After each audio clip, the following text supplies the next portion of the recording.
It wasn't supposed to be played locked away like a relic too powerful to revisit. But when Prince William pressed play, the room froze.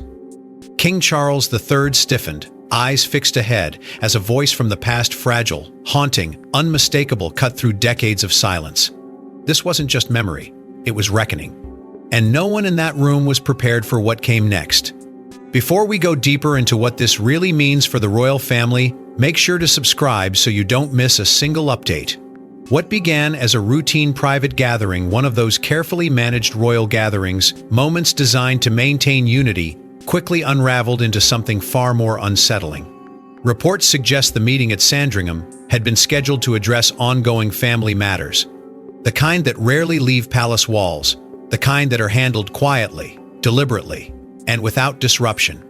But something shifted the moment William stepped forward, holding not a document, not a formal brief, but something far more personal, a recording. Those present, according to various interpretations whispered among insiders, were caught off guard by the weight of what he was about to do. Because this wasn't protocol, this wasn't tradition, this was something deeply human and dangerously revealing. As the audio began, the atmosphere reportedly transformed instantly. Conversations stopped, movement stilled. Even those accustomed to the emotional restraint of royal life found themselves unable to mask their reactions. The voice that filled the room, soft yet piercing, was unmistakably that of Diana, Princess of Wales, a presence that, even in absence, still carried immense emotional gravity. For Charles, the effect was immediate and visible. Sources claim his posture tightened, his expression hardened, not out of anger, but something far more complex, something closer to confrontation with a past that had never fully settled. Others in the room, including senior members of the family, were said to be completely unaware that such a recording even existed. And that, perhaps, was the most unsettling part of all. Because in a family where history is meticulously curated and narratives are carefully controlled, the sudden emergence of something raw, unfiltered, and deeply personal felt like a rupture in the system itself. Insiders whisper that the voicemail wasn't just emotional, it was revealing, carrying undertones that hinted at concerns, warnings, perhaps even truths that had long been buried beneath years of silence and royal composure. And as the recording continued, it became increasingly clear that this wasn't just a moment of remembrance. It was a deliberate act, a decision by William to bring something hidden into the light, regardless of the consequences. The kind of decision that doesn't just revisit history, but reshapes it. Because in that room, as Diana's voice echoed once more, the past didn't feel distant anymore. It felt present, immediate, unavoidable. And the question that lingered, unspoken but deeply felt, was why now, why, after all these years, would William choose this moment to reopen something so powerful, so personal, and so potentially disruptive? But what made this voicemail so powerful wasn't just whose voice it carried, it was what she chose to say, and who she was speaking to. It was never meant for the public, never meant for history, but somehow, it survived. A final message, recorded in uncertainty, carried the weight of a mother's warning and a woman's truth. And now, decades later, it had found its way back into the very heart of the institution she once struggled against. What made this recording so unsettling wasn't just its existence, but the context surrounding it, those turbulent years when Diana, Princess of Wales, was navigating a world that, by many accounts, had become increasingly isolating and emotionally unforgiving. Reports suggest that during this period, she turned to private recordings as a way to process, to preserve, and perhaps to protect. Not for the public, not for headlines, but for something far more personal. Something that would outlast the noise and speak directly to the people she trusted most. And among those people, one name surfaces repeatedly in quiet speculation: Prince William. Because those familiar with the emotional undercurrents of that time often describe a bond between mother and son that went beyond the ceremonial, beyond the expectations of royal life. A bond rooted in understanding, in shared pressure, in unspoken truths. So when insiders whisper that this voicemail may have been intended for William, it reframes everything. It transforms the recording from a general reflection into something far more targeted, far more intimate. The tone, as described by those who have allegedly heard or been briefed on its contents, is not one of anger or accusation, but of quiet urgency, protective, reflective, perhaps even cautionary. A voice not trying to expose, but to prepare.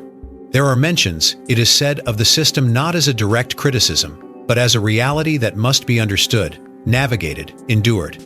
A system that demands loyalty, but often at a personal cost. And within that, there are subtle hints, phrases that suggest awareness of pressures that would one day fall heavily on William's shoulders. Pressures that Diana herself had experienced, perhaps more intensely than anyone before her. Those close to the royal narrative describe the message as deeply personal, not political but impossible to ignore. And that distinction matters, because it suggests that what was said wasn't meant to challenge the monarchy itself, but to illuminate the human cost of living within it. And that is where the real tension lies. Not in what was said outright, but in what was implied, in the spaces between words, in the emotional weight carried by a voice that knew more than it could ever fully express. It raises questions that have no easy answers. What did Diana foresee in those final reflections? What truths did she feel needed to be preserved, even if they remained hidden for years? And perhaps most importantly, what did William hear in that message that compelled him to bring it forward now? Because this wasn't just about revisiting the past. It was about redefining it, about taking something deeply private and placing it, however briefly, into a space where it could no longer be ignored. And as the implications of that decision begin to settle, one thing becomes increasingly clear: the real shock wasn't just the message itself, it was William's decision to bring it forward now, after all this time. Timing, in royal circles, is never accidental. And when Prince William chose this exact moment amid rising tensions and silent fractures, it sent a message far louder than the voicemail itself. This wasn't nostalgia, it was strategy. Because beneath the composed surface of royal duty, something had been shifting for months, perhaps longer. Reports suggest that internal dynamics within the family had grown increasingly strained, shaped by pressures both visible and unspoken. The monarchy, long sustained by careful balance and controlled narratives, was now navigating a period of quiet instability. And at the center of it all stood William, not just as a son, not just as a figure of continuity, but as a future king beginning to define his own approach to power, legacy, and truth. Those familiar with the inner workings of the institution often point to this phase as a turning point, where responsibility begins to outweigh tradition and personal conviction starts to influence public action. For William, that shift appears to have intensified alongside the growing challenges faced by King Charles III, whose ongoing health struggles have, according to various interpretations, placed additional weight on his heir's shoulders. In such moments, decisions carry more than immediate impact, they signal direction. And this decision to bring forward a deeply personal recording from the past was not made in isolation. It was made within a context of rising expectations, evolving roles, and a subtle but undeniable shift in authority. Some insiders quietly suggest that the voicemail itself may have been intended as more than remembrance, as a reminder, perhaps even a warning. Not just to the family, but to the system they operate within. A system that demands continuity, but often resists change. And in choosing to play that message now, William may have been doing something far more calculated than it initially appeared. He may have been drawing a line subtle, but unmistakable, between what has been and what must come next. There is also the deeply personal dimension, one that cannot be separated from the decision itself. Because for William, this was not just a strategic move. It was an emotional act, rooted in a connection to Diana, Princess of Wales, that continues to shape his identity, his perspective, and perhaps even his sense of duty. That connection adds weight to every word spoken in that recording, and to every implication it carries. It transforms the act from mere revelation into something far more profound, a merging of personal memory and institutional reality. And within that merging lies a quiet assertion of authority. Not loud, not confrontational, but present. A signal that William is no longer simply inheriting a role, he is beginning to define it. That shift, subtle as it may seem, has not gone unnoticed. Because in a structure where hierarchy is everything, even the smallest recalibration can ripple outward, affecting relationships, expectations, and perceptions of control. It raises questions that linger beneath the surface.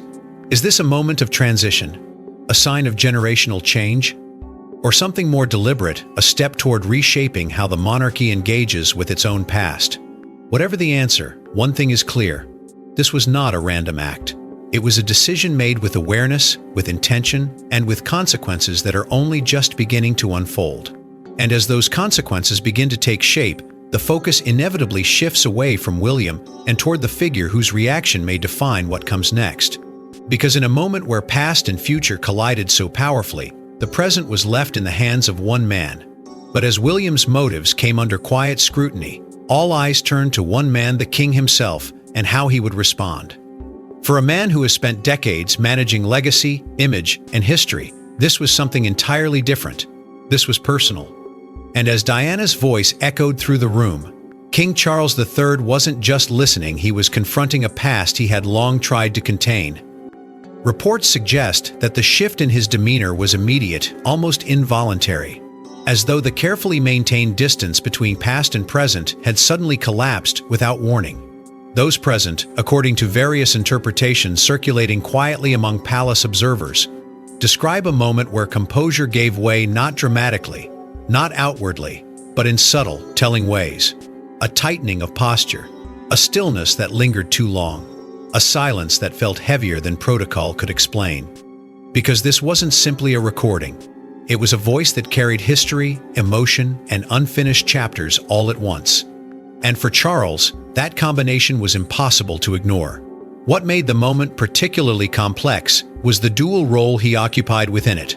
As monarch, he is expected to embody continuity, stability, and control a figure above personal entanglement, guided by duty rather than emotion.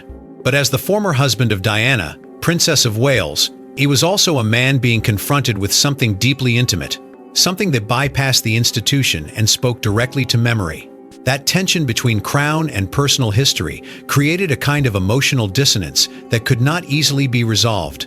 Insiders whisper that the room itself seemed to recognize this conflict, responding not with reaction, but with restraint.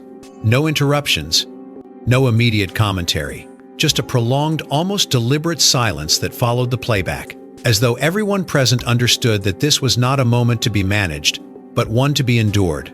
Observers have described the atmosphere as deeply uncomfortable, not because of any single reaction, but because of the collective weight of what had just been revealed.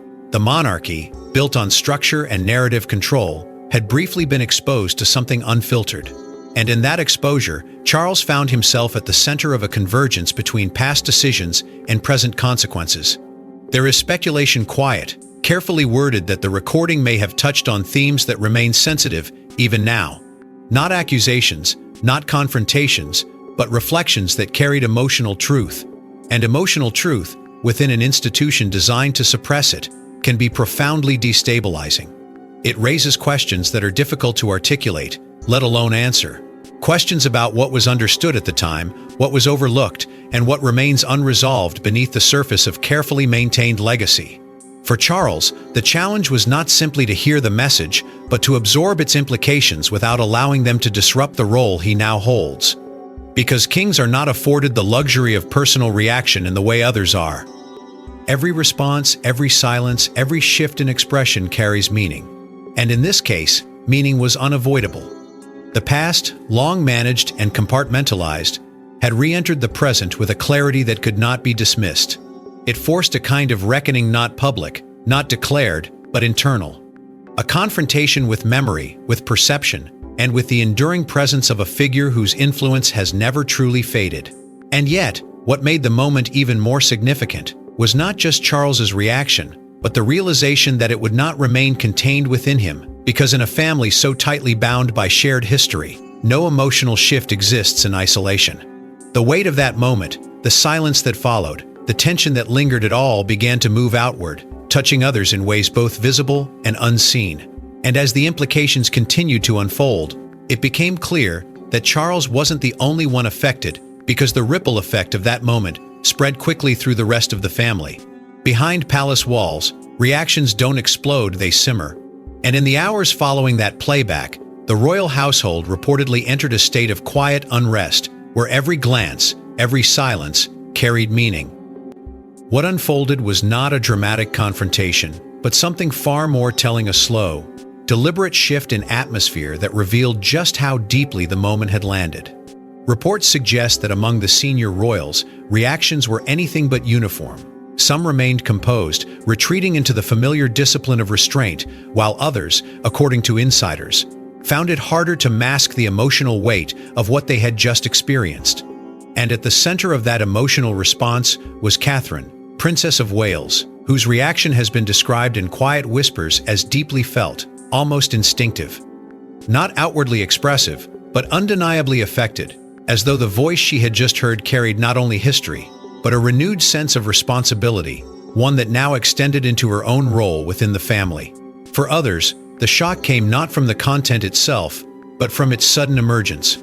Because in a system where information is carefully filtered and revelations are managed with precision, the introduction of something so personal, so unanticipated, disrupted the established rhythm.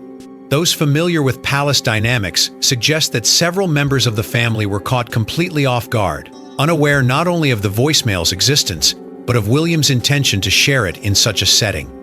And that lack of awareness raised immediate questions not just about the recording, but about the decision behind it. Quiet discussions reportedly began almost as soon as the moment ended, not in open debate, but in measured private exchanges where tone mattered as much as content. Was this the right time? Was this the right way? And perhaps most importantly, what did this mean for the delicate balance the monarchy worked so hard to maintain? Because beyond the emotional impact, there was a growing concern about perception. The monarchy, built on continuity and control, depends heavily on the careful shaping of its public image. And while this moment remained behind closed doors, its implications were not so easily contained. Insiders whisper that the resurfacing of Diana, Princess of Wales's voice unfiltered, deeply personal, had the potential to reignite narratives that the institution had spent years trying to stabilize. Not because of any direct challenge, but because of the emotional truth it carried. And emotional truth, when it intersects with legacy, and reopened divisions that were never fully resolved. Old tensions, long managed through silence and distance, suddenly felt closer to the surface. Conversations that had once been settled, or at least set aside, now carried new weight. Yet even as these concerns began to take shape, the response remained tightly controlled. There were no public statements, no visible signs of discord, only a continued commitment to discretion. Internal conversations, according to those with knowledge of the situation, have been carefully guarded, confined to a small circle and handled with the same level of caution that defines all sensitive royal matters. But the absence of outward reaction does not mean the absence of impact. On the contrary, it often signals the opposite, because within an institution built on restraint, the most significant shifts are the ones that happen quietly, beneath the surface, where they can influence decisions without ever being directly acknowledged. And as the hours turned into days, the weight of that moment did not fade, it settled. It lingered in the unspoken, in the pauses between conversations, in the subtle recalibration of relationships that follows any disruption to the established order. The voicemail had not just revisited the past, it had altered the present in ways that were still unfolding. And as those internal dynamics continued to evolve, one question began to rise above all others, quietly but persistently, shaping every discussion and every silence alike. Because in a moment where history had re-entered the room with such force, the future could no longer be approached in quite the same way. But as tensions quietly escalated within the palace, one question began to dominate everything: what does this mean for the future? Diana's legacy was never truly laid to rest, it was carefully managed, respectfully preserved. But now, with her own voice re-entering the conversation, that legacy wasn't just remembered, it was reactivated. And that distinction matters more than it first appears, because for decades, the story of Diana, Princess of Wales, has existed in a delicate balance, honored publicly, yet quietly contained within boundaries that ensured stability for the institution she once challenged simply by being herself. Reports suggest that her influence never truly faded, but instead evolved into something quieter, more symbolic, woven into the identity of the monarchy without ever disrupting its structure. But what happened in that moment when her voice was heard again, not through interpretation or retelling, but directly shifted that balance in a way that is only now beginning to be understood. Because this was no longer about memory, this was about presence. At the center of that shift stands Prince William, whose connection to Diana has always been more than historical, it is deeply personal, foundational. and inseparable from the way he approaches his role. Those familiar with his journey often describe that relationship as one of quiet influence, shaping not just his public image, but his private understanding of duty, compassion, and resilience. And in bringing forward that voicemail, William didn't just revisit his mother's voice, he reintroduced her perspective into a space where it had long been absent. That act alone carries weight, because it reframes how the past is understood within the present. It challenges the idea that history is fixed, that narratives are complete. Instead, it suggests that there are still layers yet to be uncovered, still truths that remain just beyond reach. And that possibility, the idea that something more exists beneath what has already been accepted, creates a sense of tension that cannot easily be dismissed. Insiders whisper that the voicemail itself may not have contained anything overtly controversial, but rather something far more powerful: emotional clarity. A perspective shaped by experience, expressed in a way that bypasses interpretation and speaks directly to the listener. And it is that clarity that has the potential to reshape how Diana's story is understood, not just within the family, but beyond it. Because once a voice is heard in its own words, it becomes harder to define it through external narratives. It becomes something more immediate, more personal, more difficult to control. And within an institution that relies so heavily on the careful management of its history, that kind of immediacy introduces a new layer of complexity. It raises questions that have lingered quietly for years. What aspects of Diana's experience have yet to be fully acknowledged? What perspectives were softened or set aside in the interest of stability? And how might those perspectives influence the future if they are allowed to surface more fully? At the same time, the emotional resonance of this moment extends far beyond the walls of the palace. Across generations, Diana's story has remained one of the most compelling and widely felt narratives associated with the monarchy. Her humanity, her struggles, her ability to connect on a deeply personal level, these are qualities that continue to shape how she is remembered. And the reappearance of her voice, even in such a limited context, has the potential to reignite that connection in ways that are both powerful and unpredictable. It invites renewed attention, renewed curiosity, and perhaps even renewed empathy. But with that attention comes a shift in how the monarchy itself is perceived. Because when the past becomes more immediate, more tangible, it also becomes more difficult to separate from the present.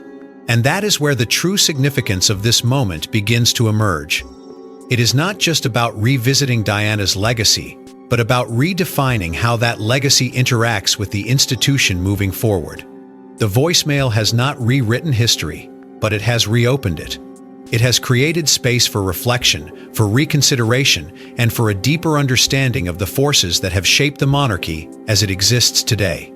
And in doing so, it has introduced a new dynamic, one where the past is no longer distant, but actively influencing the present in subtle, meaningful ways. Because beyond legacy and memory, the moment signaled something even deeper: a shift in how the monarchy confronts its own past. In the monarchy, control is everything: control of narrative, control of history, control of what is seen and what remains hidden. And in playing that voicemail, Prince William may have disrupted all three at once. Because for generations, the institution has relied not just on tradition, but on careful curation of stories, of perceptions, of memory itself. Reports suggest that this approach has been essential to maintaining stability, ensuring that the monarchy presents a consistent image even as internal realities evolve. But what happens when something emerges that cannot be curated, cannot be reframed, cannot be softened through interpretation? That is the tension now quietly unfolding beneath the surface. Because the voice that re-entered that room did not pass through layers of protocol or approval. It arrived as it was direct, personal, and impossible to reshape without losing its meaning. And that alone represents a departure from the system's long-standing methods of control. For many observers, this moment is being interpreted not as an isolated act, but as a subtle break from tradition. William's decision, while deeply personal, carries institutional implications that cannot be ignored. Those familiar with the monarchy's internal rhythms suggest that such a move, introducing something so raw into a controlled environment, would once have been unthinkable. Not because it lacked significance, but because it lacked containment. And yet, it happened. Which raises a deeper question. Was this a moment of emotional impulse or a deliberate shift in approach? Because if it was the latter, then it signals something far more consequential than a single recording. It suggests a willingness to engage with emotional truth in a way that the institution has historically avoided. And that willingness, however measured, introduces a new dynamic, one where transparency and preservation are no longer perfectly aligned. At the heart of this dynamic lies a tension that has always existed, but rarely been acknowledged so openly. The tension between what is felt and what is presented, between the human experience of those within the monarchy and the institutional image that must be maintained. The voicemail, by its very nature, collapses that distinction. It brings emotion into a space that is designed to minimize it. And in doing so, it challenges the boundaries that have long defined how the monarchy interacts with its own past. For King Charles III, this challenge is particularly complex, because he now stands at the intersection of two approaches, one rooted in tradition, the other beginning to take shape through William's actions. A past defined by careful control, and a future that may require a different kind of engagement. That position is not easily navigated. It demands balance, restraint, and an awareness that every decision carries both personal and institutional consequences. What makes this moment even more significant is the suggestion that it may reflect a broader generational shift. Not abrupt, not declared, but gradual and deliberate. A shift in how the monarchy understands its relationship with history, not as something to be managed from a distance, but as something that can, at times, be confronted more directly.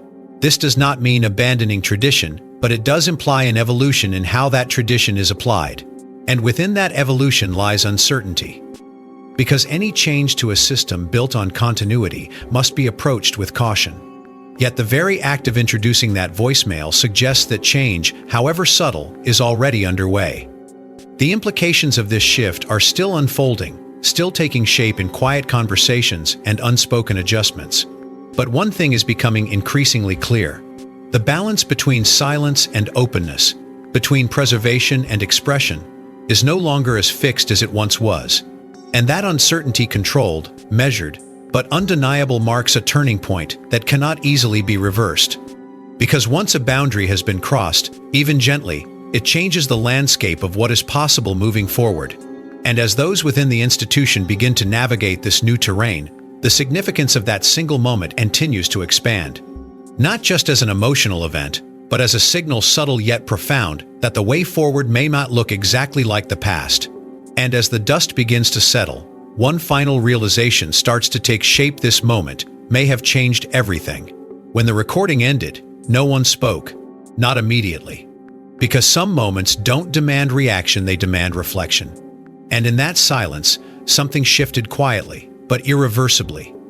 What followed was not chaos, not confrontation, but something far more telling, a collective pause that carried more weight than any spoken response ever could. Reports suggest that even those most practiced in royal composure found themselves holding that silence longer than usual, as though instinctively aware that breaking it too quickly would diminish what had just occurred. Because this was not a moment that could be managed or redirected. It had to settle. It had to be absorbed. And within that stillness, the emotional impact began to take shape, not loudly, not visibly, but in ways that would linger far beyond that room. In the immediate aftermath, the monarchy did what it has always done in moments of uncertainty: it closed ranks. No official statement emerged. No acknowledgement was offered. The silence extended outward, carefully maintained, reinforcing the institution's long-standing approach to controlling not just information, but interpretation. Insiders whisper that this was not an act of avoidance, but one of deliberate restraint, because to address the moment publicly would be to define it, to frame it, to potentially limit its meaning. And this was not something that could be easily framed. The voicemail itself remains unheard by the public, its contents confined to those present, its impact understood only through quiet accounts and subtle shifts in behavior. But that does not diminish its significance. If anything, it amplifies it. Because what is unseen often carries more power than what is revealed. Within the family, the emotional resonance did not fade, it deepened. Those familiar with the internal atmosphere suggest that the hours and days that followed were marked by a kind of quiet introspection, where conversations were measured and reactions carefully considered. Prince William, in particular, is now viewed through a slightly different lens, not in opposition, not in conflict, but in recognition of a shift, a realization that his role is evolving, that his decisions carry a new kind of weight. This was not simply an emotional gesture. It was an act that revealed something about his approach, his priorities, and perhaps his willingness to navigate areas that others have long avoided. That perception, subtle as it may be, has begun to reshape how he is seen within the institution, not just as an heir, but as a figure actively influencing the direction of the monarchy. For King Charles III, the aftermath appears to have taken on a more introspective tone. Reports suggest he has grown quieter, more withdrawn in the days following the event, not in a way that signals weakness, but in a manner that reflects contemplation. Because what he experienced was not just a moment, it was a convergence of past and present that cannot be easily dismissed. And for a monarch whose role is defined by continuity, such moments require careful consideration. How to move forward without disrupting the balance.